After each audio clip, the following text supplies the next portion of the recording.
ईद मिलादुन नबी सल्लल्लाहु अलैहि वसल्लम की ये हमारी दूसरी महफिल है।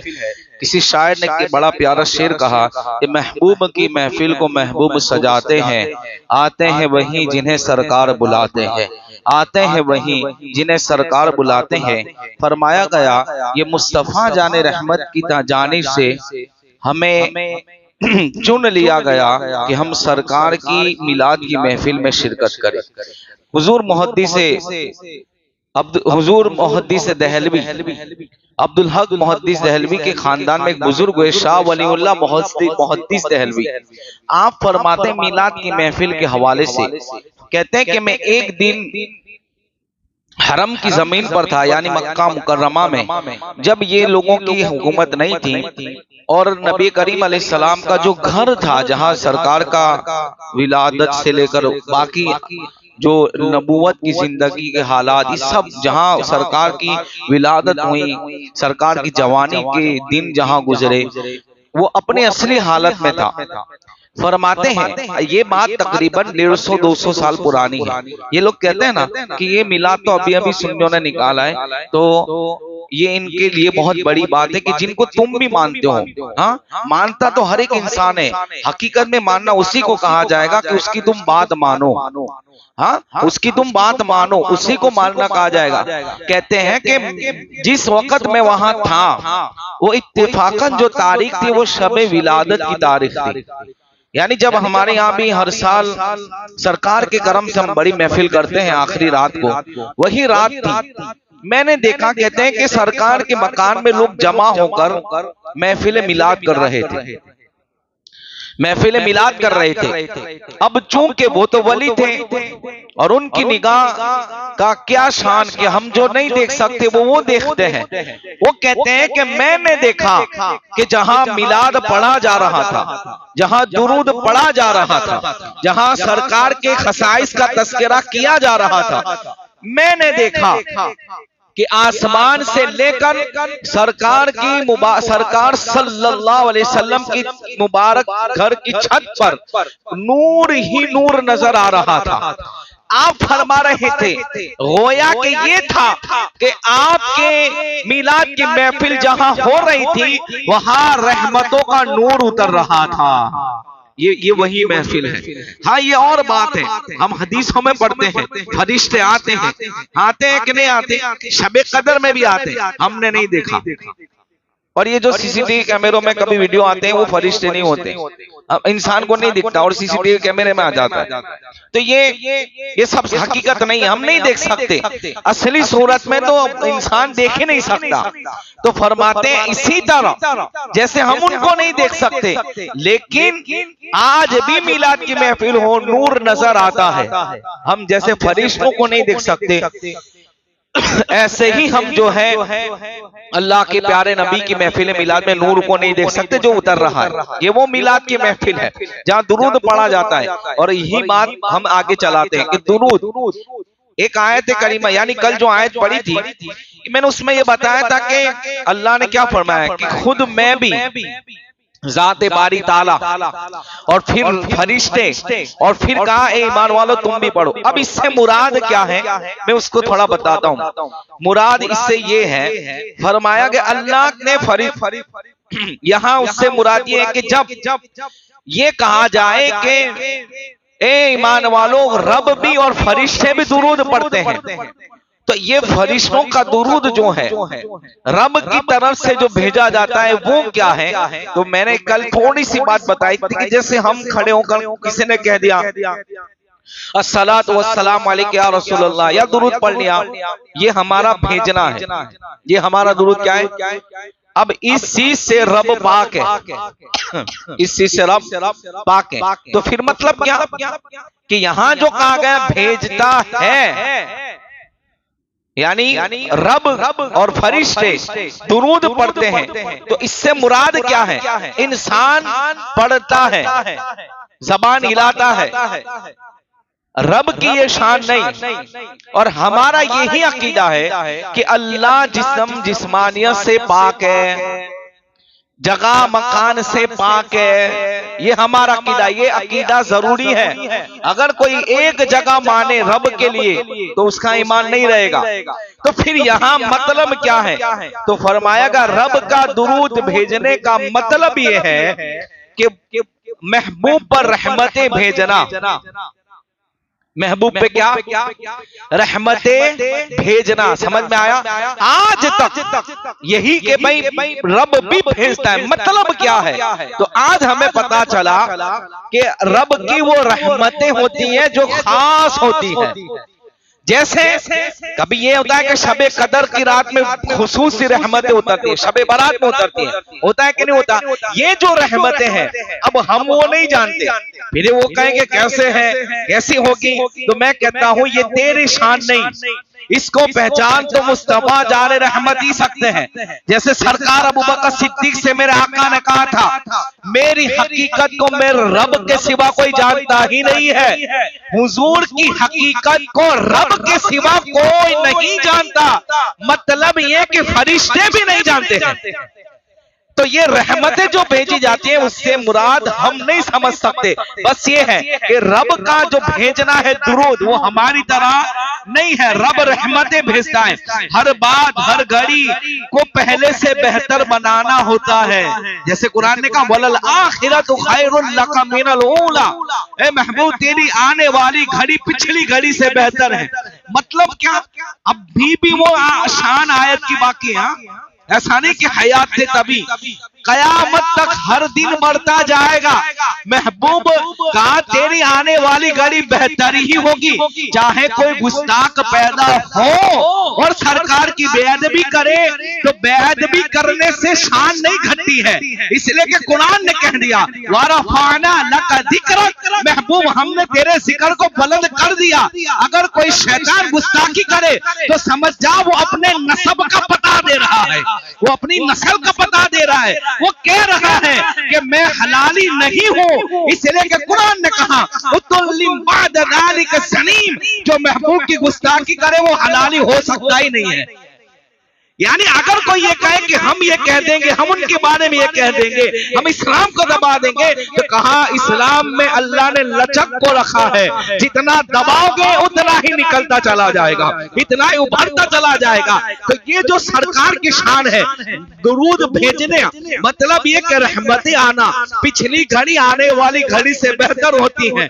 आप देखो सरकार को रब ने क्या शान अता फरमाई। मैं इंशाअल्लाह मैंने यही गुफ्तगू, अब चूंकि यहाँ पहुंचा मुझे याद है, मैं जुमा में इसी पर इंशाअल्लाह गुफ्तगू करूंगा कि सरकार की शान क्या है, हम कितना हुजूर की शान को जानते हैं। इसलिए कि ऐलान नबूवत क्या, फिर रब ने क्या शान अता फरमाई। मेराज को बुलाया, हर चीज अल्लाह ने अता फरमा दी, हर चीज का इल्म दे दिया। हदीस पाक में आया जन्नत की चाबियां भी अल्लाह ने मुस्तफा जाने रहमत को अता फरमाई है। तो ये जो है यानी हर घड़ी जो पिछली घड़ी थी आने वाली घड़ी उसके लिए बेहतर है। पहले दिन कहाँ था? मक्का में था। हिजरत की बरकत हुई, मदीना तक पहुंचा। फिर सरकार ने मेहनत की, यमन तक पहुंचा, शाम तक पहुंचा, फिर खुलफाए राशिदीन। फिर क्या हुआ? ऐसा हुआ है कभी? ऐसा हुआ है कि बहुत कम 1% आपको ये सुनने मिलेगा कि कोई मुसलमान फिर गया। 99% नहीं, 1%। कभी ऐसा नहीं मिलेगा कोई इस्लाम छोड़ के चला गया। मैं सब होते हैं लेकिन 1% दीन फैलता जा रहा है, रुक नहीं रहा है। पहले कहाँ था? हरम, मदीना, यमन, शाम, मुल्क अरब तक पहुंचा, फिर हिंद तक आया, अफ्रीका तक गया, कहाँ गया? चीन तक गया। ये क्या है? मतलब पिछली घड़ी से आने वाली घड़ी। अभी कोई ये समझे कि दिन का काम रुक जाएगा, इस्लाम लोग नहीं कबूल करेंगे, तो ये गलत फहमी है। अभी आप देखना कि ऐसे लोग भी इस्लाम की दामन में पना लेंगे। वजह यही है, कुरान ने कह दिया ना पिछली घड़ी आने वाली घड़ी से बेहतर है। और जब कोई दीन कबूल करेगा तो जरूरी तो है ना कि सरकार के कदमों में जाए। कलमा ही मुकम्मल नहीं होगा जब तक महबूब का नाम ना ले, अजान भी मुकम्मल नहीं होगी जब तक महबूब का नाम ना ले, नमाज भी मुकम्मल नहीं होगी जब तक महबूब का नाम ना ले, कुरान भी मुकम्मल नहीं होगा जब तक वत्तुहा की सूरत न पढ़े, कुरान ही मुकम्मल नहीं होगा जब तक यासीन न पढ़े, कुरान ही मुकम्मल न होगा जब तक या अय्युहल मुद्दस्सिर न कहे, कुरान ही मुकम्मल न होगा या यहाँ तक के कोई या अय्युहल मुज़म्मिल न कहे। मतलब ये है कि जब तक इस्लाम फैलता रहेगा, दीन फैलता रहेगा, महबूब हम तुम्हारी शान को बताएं बढ़ाते ही रहेंगे। लोग भी तस्करा करेंगे, फरिश्ते भी तस्करा करेंगे। फिर जब रब की बात आई तो मेरा रब कहेगा तेरे ऊपर रहमतें हो, और फरमाया गया तेरी पिछली घड़ी आने वाली घड़ी से बेहतर होती है। ये दुरूद से मुराद है। और फिर फरमाते हैं, और आखिरी बात, अपने महबूब यानी इस आयत की आखिरी बात, अपने महबूब के मकाम महमूद पे फाइज करना। एक अलग टॉपिक है मकाम महमूद। अगर कुछ सेट हुआ तो हम इंशाल्लाह इन 12 दिनों में मकाम महमूद पे गुफ्तगू करेंगे, क्योंकि कुरान ने कहा ना आसा रब्बुका मकाम महमूदा। मकाम महमूद ये वो मकाम है जहां कोई नहीं सरकार के अलावा, जिसको कहा गया शफाअत का मकाम। ये है। अब फरिश्तों की बात, ठीक है, फरिश्ते भेजते हैं तो इससे मुराद क्या है? हुजूर का मकाम और मर्तबा और फजाइल और कमालात में इजाफे की दुआ करना। हालांकि है मकाम भी है, मर्तबा भी है। जब आखिरी नबी बना के भेज दिया, बस इतना कह दिया कि मेरा महबूब, इससे ही मर्तबा बहुत बड़ा है। लेकिन चूंकि फरिश्तों का भेजना, तो फरमाते हैं कि इजाफे की दुआ करना और उसके जरिए उम्मत के लिए बख्शिश और मग़फ़िरत तलब करना है। यानी इसमें भी अल्लाह ने अपने महबूब की उम्मत का फायदा रखा है। इसमें भी फायदा रखा है कि पहले तो हम पढ़े तो हमें फायदा, जैसे मैंने कल बताया कि क्या फायदा इसका, और फिर वो भी पढ़े, यानी फरिश्ते मुस्तफा जाने रहमत पे भेजे तो वो भी फायदा कि फरमाया गया उम्मत की बख्शिश की दुआ। फिर मोमिन और मोमिना दुरूद भेजने का मकसद तो फरमाते अपने आका का जिक्र जमील करना। सबसे पहली चीज पढ़ा क्यों कि कहा कि हुजूर का तस्करा हो और महबूब का। बुजुर्गान दीन के बारे में बुजुर्गान दीन फरमाते हैं कि सरकार का मैं नाम लूं, इमाम गजाली गालिबन या कोई और बुजुर्ग है, नाम जहन में नहीं है, वो फरमाते हैं कि अगर मैं अपने मुंह को, देखो क्या अदब था, हाँ क्या अदब था, क्या इश्क़ रसूल था। कहते अगर मैं अपने मुंह को 1000 बार गुलाब जल से धोऊं, पानी से नहीं, गुलाब जल से साफ करूं, फिर भी मैं हुजूर का नाम लूं, ये मैं काबिल नहीं। क्या बड़ी बात, एक बार हुजूर का नाम लेना, तो 1000 मरतबा में गुलाब के पानी से मुंह धो, ये वो पाकीज़ा नाम है कि हम नहीं ले सकते। ये फरमाते हैं, यानी नाम मोहम्मद सल्लल्लाहु अलैहि वसल्लम, जिस नाम को सरकार आदम अलैहिस्सलाम ने लिया, वसीले से दुआ की, रब ने तौबा कबूल फरमाई, ये वही नाम है। तो का सबसे पहली चीज तसव्वुर क्या हो का जिक्र मोहम्मद। अच्छा, लोग कहते हैं तुम तो हुजूर हुजूरी का तो कभी अल्लाह का नाम लेते ही नहीं। मैं कहता हूं मुहम्मदुर रसूलुल्लाह, इसमें अल्लाह का नाम आ गया, इसमें रब का नाम आया कि नहीं आया, ये तो समझाने के लिए। अब मैं तुम लोगों को बताता हूं कि जिक्र इलाही और जिक्र रसूल जुदा नहीं है। क्यों नहीं है? अल्लाह ने कुरान में क्या कहा, अल्लाह बिदिक्रिल्लाहि तत्मइन्नुल कुलूब। इसका मतलब क्या, कहा कि अल्लाह की जिक्र से दिल को सुकून मिलता है। इस आयत की तफसीर में, इस आयत की तफसीर इसलिए कि तर्जुमा हो गया, अब तफसीर कौन बताएगा? मुफस्सिरीन। सहाबा किराम में भी मुफस्सिरीन रहे हैं जिन्होंने कुरान की तफसीर लिखी। हजरत अब्दुल्लाह इब्न अब्बास फरमाते हैं कि इस आयत में जिसमें रब ने कहा कि जिक्र इलाही से कल्ब को सुकून मिलता है, सकीना उतरता है, तो मतलब यह है कि इससे मुराद मुस्तफा जाने रहमत का जिक्र है कि अगर कोई इनका तस्करा करता है तो उसका दिल भी सुकून पा जाता है। तो फरमाते हैं कि उम्मतियों का भेजने का मकसद तो कहा ये है कि तुम जो है जिक्र जमील करो, आपकी तारीफ और सना करना, सरकार की तारीफ बयान। हम क्या तारीफ बयान करें, ये तो हमारी सआदत की बात है कि हम हुजूर का नाम ले लेते हैं, ये हमारे लिए सआदत की बात है कि हम नात पढ़ लेते हैं, ये हमारे लिए सआदत की बात है हम सलाम पढ़ लेते हैं, ये हमारे लिए सआदत की बात है हम महफिल मिला सजा लेते हैं। फरमाते हैं कि जब तुम नाम लो, एक होता है ना कि भाई एक समझाने की मिसाल दूं इंसानों कि भाई आप जिसका बहुत नाम लो इसका फायदा होता है। हाँ, एक आदमी है, इसको जॉब पे रखना है, तो आप से पूछा गया कि रखो कि ना रखो, फिर आप उसकी तारीफ करो, ये ऐसा है, ये ऐसा है, ईमानदार है, ये वफादार है, ये चोरी नहीं करता, ये लगन से काम करता, ये खुलूस वाला है, तो सामने वाला कहेगा अच्छा ठीक है। यानी इंसानों की तारीफ करो तो तारीफ करने वाले को फायदा, ये है ना भाई। भाई हाँ तो बोलो कम से कम, मैं समझो क्या ये बात समझ है। इंसानों की तारीफ करो तो तारीफ करने जो करता है उसका फायदा नहीं, जिसकी हो रही उसका फायदा है कि नहीं। लेकिन सरकार की तारीफ करो, अब समझ में आया, इंसानों की तारीफ करो तो तारीफ जिसकी की जाए उसका फायदा, मुस्तफा की तारीफ करो तो करने वाले का फायदा हो जाता है। इसी को कहा गया कि जिक्र जमील हो, उस मुस्तफा की सना बयान हो, मुस्तफा की तारीफ बयान हो, का क्या फायदा? कहा तेरे लिए नजात का जरिया होता है, तेरे लिए बख्शिश का जरिया होता है, इसलिए कहा गया कि तुम दुरूद पढ़ो।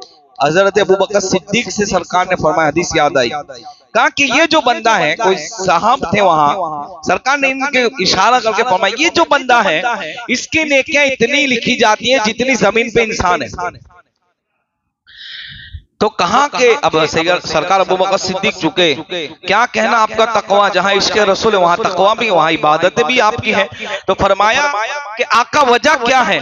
तो फरमाया गया, मेरे आका सल्लल्लाहु अलैहि वसल्लम ने फरमाया वजह ये है कि ये मुझ पर 10 मर्तबा दुरूद पढ़ता है, अल्लाह उसको इतनी नेकी अता फरमाता है। आप गौर करो, ये है, मैंने नहीं कहा सरकार की तारीफ करो तो अपना फायदा, सरकार का मिलाद मनाओ तो अपना फायदा, सरकार का नारा लगाओ तो अपना फायदा। दुनिया का मामूल ये है जिसकी तारीफ करो उसका फायदा, यहाँ मामला ये है जिसकी तारीफ करो तारीफ करने वाले का फायदा। यही तो बात है कि सरकार ने इतने अमल।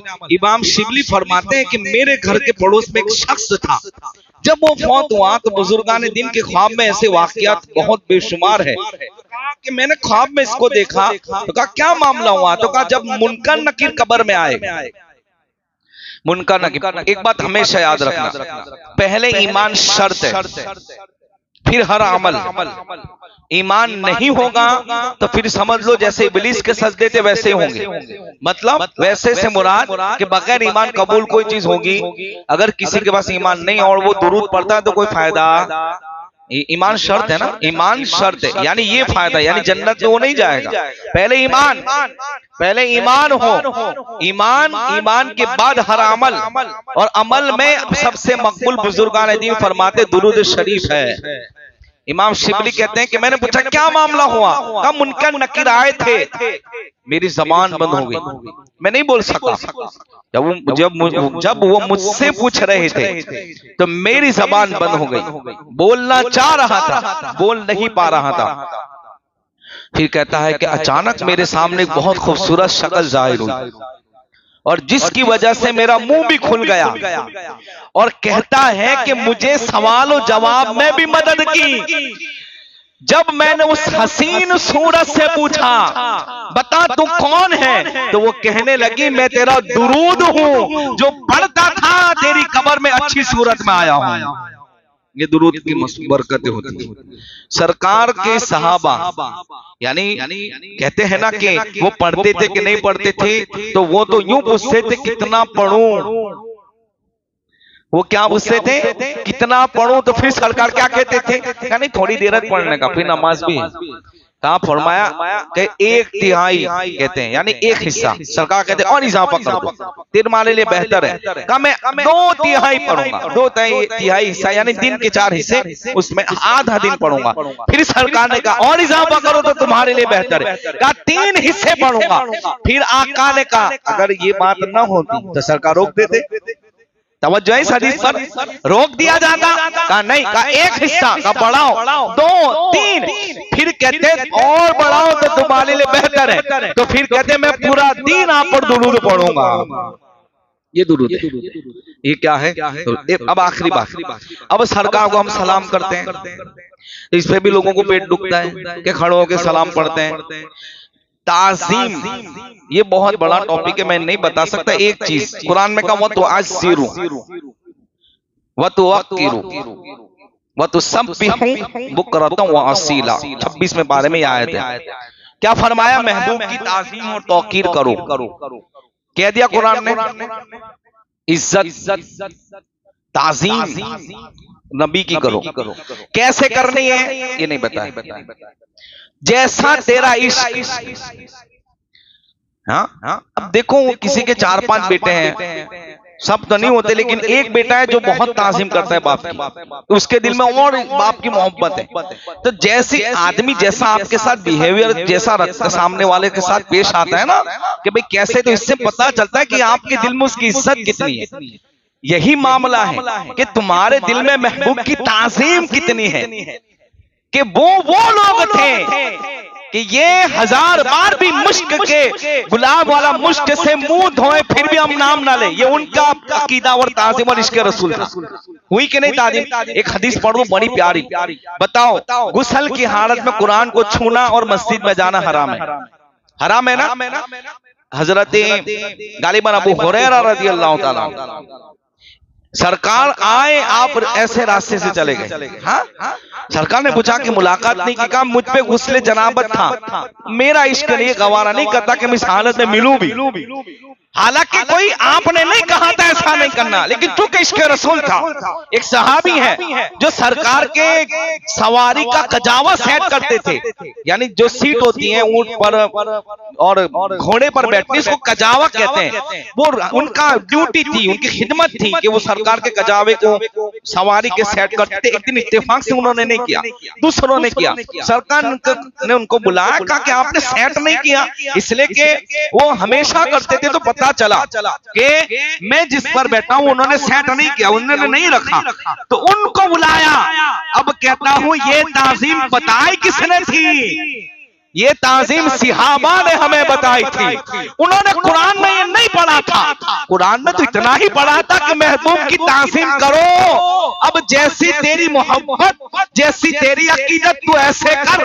तो कहते हैं कि आका मुझ पर गुस्ले जनाबत था और मैंने ये गवारा न किया कि नापाकी की हालत में आपके कजावे को भी टच करूं।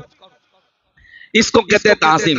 अगर कोई आदमी बैठकर सलाम पढ़ता है तो भी सुभान अल्लाह, और कोई खड़ा होकर पढ़ता है तो और बेहतर है कि तेरी ताज़ीम है। और जब हम सलाम करते हैं, हदीस पाक में आया, एक हदीस ये है कि फरिश्ते पहुंचाते हैं, सरकार फरमाते तुम्हारे नाम के साथ, तुम्हारे अब्बा के नाम के साथ, तुम्हारे अब्बा के नाम के साथ। और एक हदीस में यह आका फरमाते हैं कि जब कोई खुलूस से पढ़ता है तो फिर मैं उसको सुनता हूं। लोग ये कहते हैं कि सरकार हर जगह नहीं हाजिर। मैं कहता हूं फरिश्ते जो आपकी वहां बारगाह के, हाँ, दुरूद पहुंचाने वालों की इतनी ताकत कि दुनिया के लोगों का दुरूद वसूल करते हैं।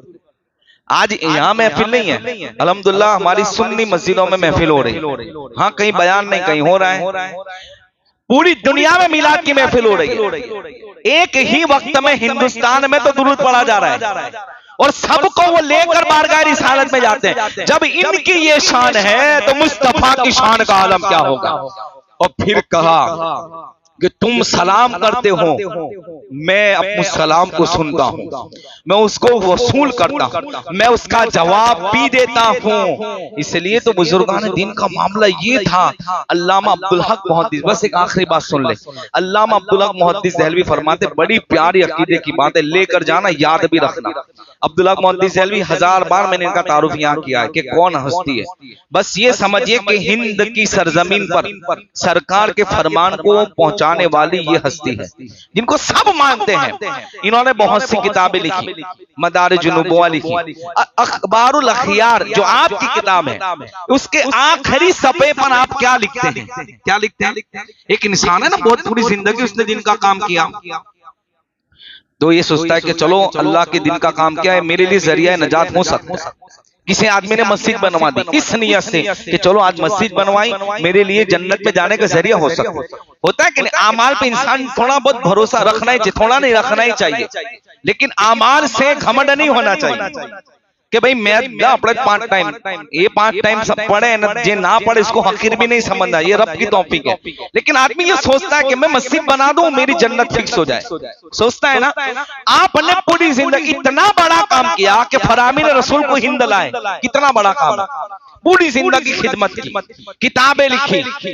फरमाते हैं कि मैंने, ये आपके जुमले, मैंने पूरी जिंदगी किताबें लिखी, फरामीन मुस्तफा हिंद में लाया, हदीसों को पहुंचाया, दीन का काम किया, मुझे इस पर कोई भरोसा नहीं कि मेरी बख्शिश हो।